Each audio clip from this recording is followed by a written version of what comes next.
Assalamualaikum warahmatullahi wabarakatuh. Shamarta kun jalatamtoota fi kabajamtoota uummata Oromoo jira jirtu. Bakkuma jirtanitti nagaa fi kabajaa kenna isin biraa jiraatachaa har'allee meeshaa faaxumaa qabadhee isin dhufee jira jechuudha. Kanaan durallee firaashii, algaa, qumsaaxinii, dirsiingii fi kan kana fakkaatan akka biffee fa'aa gad isin dhiisee ture. Ammallee irra deebi'ee paartii lammaffaa gad isin dhiisaa jira jechuudha. Isin yaadachiisuuf viidiyoo isaa yoo qabaadhe irra deebi'ee isin qaxxala jechuudha. Yookaan ammoo paartii lammaffaa jedhaa qabadha. Hin yaadattanii algaa diimaa, qumsaaxinii diimaa fi dirsiingiin diimaan jechuudha. Biffeen ammoo iyyuu kan mastaawotii sadii qabu, ampuulii sadii qabu jechaadha. Takafaachi balbala sadiiti abbaa ampuulii isa yoo yaadattan ta'e isa jechuudha. Meeshaa sanniin illee as gadi isin dhiisee ture algaan sun 38 isin jedhee ture algaa diimaa jechuudha. Yoo yaadatan ta'e meeshaa akkasitti kunillee paartii meeshama isii jechuudha. Paartii lammaffaadha. Walirraa tureera sirreedha. Hin beekaa meeshaa namaa viidiyoo waan qabuuf jecha sababa saniif jecha biizii ta'eeti kunniin ammoo meeshaa sanii as bitame sababa saniif jecha gaafa sanarra dabalee saniif waraabne sababa saniif isin jalaa irraa ture malee isa sanii akka yaadattaniif biyaansee footoodhaan illee waan ta'e waan tokko isin yaadachiisa jechuudha. Asumaan amma meeshaa faaxumaa kana hanga xumuraatti naa hordofaa isiniin jedha. Faaxumaatii atillee asumaan laalii isin jedha. Atiyaa meeshaa kan kee kana asumaan daawwadhu isin jedha. Amala qabeetiyaa meeshaan kan kee meeshaa kana fakkaatu firaashii afaa firaashii sadii qabdi. Noormaali firaashii tokkochallee firaashii irra ciisan tokkocha kama kana ta'e jechuudha.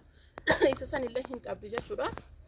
Akkasuma meeshaa baay'ee qabdi. Firiijii qabdi, eelee buddeenaa qabdi, istoofii dhaabaa qabdi, saafaa akkasuma mooyyuu uffata xurii itti guuranii fi masoobii, firaashii, algaa meeshaa baay'ee qabdi jechuudha. Firaashii algaa illee hin qabdi. Firaashii algaa firaashii kwaalitiidhaan qabdi jechuudha. Maashaallah meeshaa baay'ee qabdi. Opereetiin tennaa maashina juusii liqaa baay'ee qabdi. Kanneen ammoo tokko gadi isin dhiisa gatii isaa wajjin isin ammoo akka gatii muraan wajjin turaa kan jedha jalqaba kan inni mul'isu. Firaashiin kun firaashii sadii fi tiraasii sagal jechuudha. Beeltiraasii illee sadi qaba. Maashaallah baay'ee tsabbitti jedhee kan hojjetame jechuudha. Akkuma isin argitan kana firaashii fi tiraasii illee akkanuma tsabbitti jedhee hojjetame. Tiraasii kana hin beektanii tiraasii kana kanaan durallee gadi isin dhiisee ture. Ispoonjii keessa isaa ispoonjii sanii miti. Kun ammoo iyyuu kan akka algaa irra ciisanii saniin jechuudha. Malee keessa isaa ispoonjii sanii miti. Maashaallah tiraasii tsabbitti jedhee wayitii tiraasiin kuni kanaan durallee irra deebi'ee isin waraabee jira. Akkasuma ammoo iyyuu akka fakkeenyi isaa akka kanaati jechuudha argitanii. Kun amma garaan isaa keessa ispoonjii miti. Tiraasiin kun tiraasii namni irra ciisu yeroo kan mormallee nama hin dhukkubsu mataallee nama hin dhukkubsu yoo namni irra ciisu akkana wal as deebi'ee argitanii akkana wal as deebi'ee yoo namni irraa ka'u olkaa jechuudha. Argitanii tiraasii kana jechuudha. Tiraasiin kunii fi kunni tokkocha jechuudha.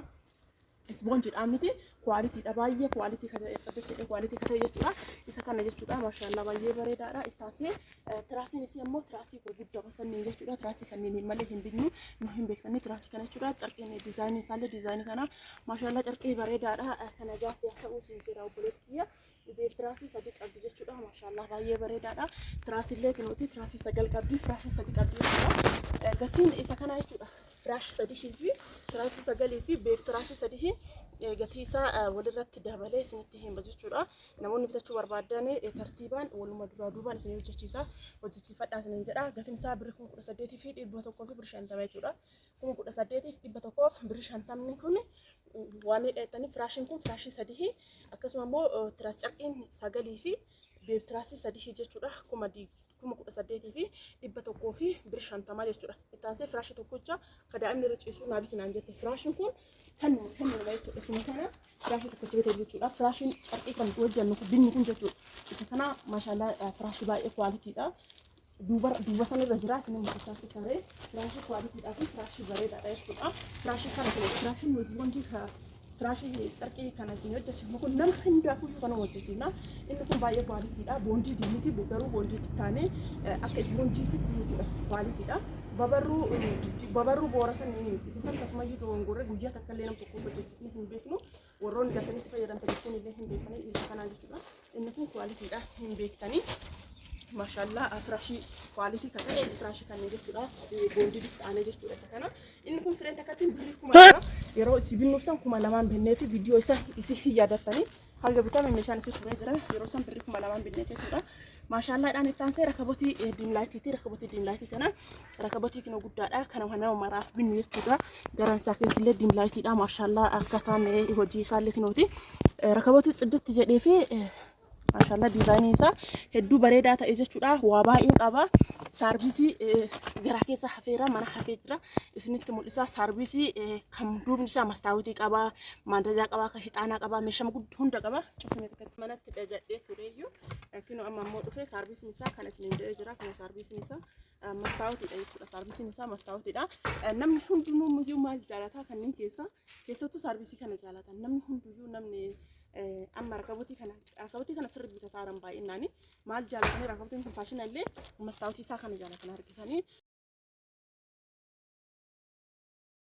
Inshallah asbirati meeshaa Faaxumaa algaa Faaxumaa kana akkuma isin argitan kana kinooti taapsariidhaan ka hojjetame ciddettedhe akkasuma sibiilli garaa keessallee sibiila kwalitii ta'e jechuudha firaashilleen kana asbira jira jalaa fi gubbaalleen taapsariidha jechuudha hedduu bareeda argitanii maashaallah dha meetira 50 dha gatiin isaallee 38 asbiratti ammoo dirisingi illeen 20 jechuudha asbira qumsaaxiniin kun hedduu bareeda jechuudha diizaayinii leeyyateedhe qumatiin isaa meetira 2 fi saantii 50 jechuudha dalgi isaa ammoo meetira 1 fi saantii 20 hedduu bareeda jechuudha masaabaa garaa keessaa qaba inni illee 35 taansee biffeedha biffeen kun illee akkuma isin argitan kana abbaa balbala sadiiti balballi sadiin iyyuu garaan isaa keessi ampuuliidha hedduu bareeda mastaawutii girgiddaa fi duubni illee mastaawutiidha gatiin isaa 45 meeshaaleen isii kanneen fakkaata jechuudha meeshaaleen mana fannisharaa kuwwan illee akkuma isin mul'ise jalqabarraa laaltan sanitti jechuudha maashaallah hedduu bareeda algaan isaa kun ammoo iyyuu xankarnatiin isaa abeetiin hin jedhina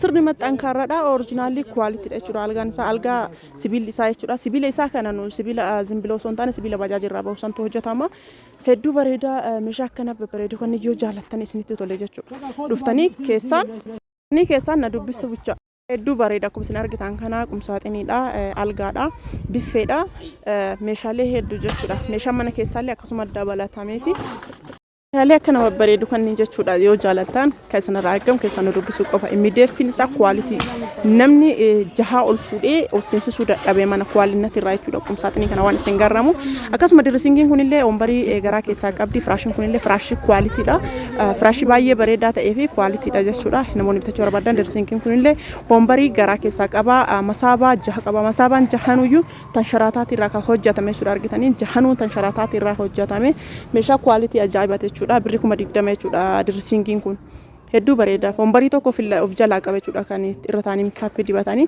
meeshaalee babbareedaadha jechuudha meeshaan kan kee akkana fakkaata sin jedha Faaxumaa meeshaa babbareedaa meeshaa kwalitii akkana ta'e kanneen illee namoonni biraallee namni barbaada yoo jiraatanii ajajachuu hin dandeettan jechuudha mataan isaa mataan dirisingitii fi mataan algaa wannaa fakkaatu jettee irtika komodinoo algaa jechuudha komodinoon algaallee baay'ee cidditti jettee jechuudha algaa meetira 50 dha mataan isaa akkatti bareedu argitan hedduu bareeda jechuudha namoonni biraallee ajajatanii jiranii akkasuma isinillee yoo jaalattan keessaan na dubbisuun irraanfatinaan lakkoofsi bilbilaa fi duwwaa 972 duwwaa 2519 irratti iimoon waasaappiin telegiraamiin kanuma helooyettan argachuu dandeettanii guyyaa biizii waan ta'eef nan argattanii yeroo baay'ee isin jalaa hin kaasu galgala garuu gamanumaan na argachuu dandeettan jechuudha hedduu babbareeda eessa geessitaa eessa jirta jettan anshaashamannee jira garuu naannoo isin barbaaddan naannoo oromiyaa keessa ta'e hunduma keessanuu waan isiniif geessuuf jecha waluma duraa duubaan warroonni meeshaan hin baay'ine waluma duraa duubaan obsaan na eeggadha isin jedha meeshaaleen kenna akkana fakkaata asumaan like subscribe share gochuun hin irraanfatinaa isin jaaladha horaa bula